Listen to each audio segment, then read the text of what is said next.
अरे कसा आहेस तू? बरा आहेस का? काही अडचण आहे का? मला येऊन भेट. पवार साहेब, अरे थांब रे बाबा, दादा पादा थांब. त्याच्यामध्ये अरे बस ना, आता मी विचारतो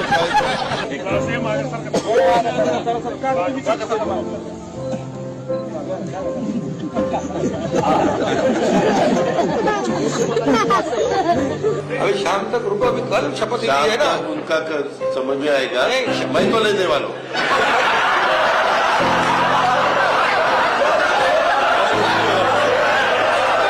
कुठे विट्टी दांडू खेळायचे, कुठेही भोवरे खेळायचे.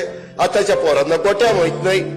गोट्या माहिती असतील, दुसऱ्या असतील माहिती, परंतु खेळायचं दिवसा ज्यांच्या बरोबर असाल, रात्री पण त्यांच्याच बरोबर. म्हणजे त्याच्यामुळं अरे थांब रे थांब, एकच मामा आहे म्हणूनच आणलाय निवडून. जरा का बस, जरा मामीचं पण नाव घे, मामी नाराज होती. इतके चांगले व्यक्तिमत्व आहेत, मग त्यांना कधी राष्ट्रवादीत बोलावं असं नाही वाटलं तुम्हाला? नाही वाटलं, कारण ते राष्ट्रवादी झाल्यानंतर माझंच महत्व कमी झालं असतं ना. त्यांना राष्ट्रवादीत होते कसं आणायचं? अरे आम्ही काय तिथं गोट्या खेळायला आलो? मला याच्यावर कमेंट पाहिजे तुम्ही. गेल्या वेळेस पण आम्ही तिघं होतो, खुर्च्यांची थोडी आतला बदल झाली आहे. मनात काही जात नाही ते.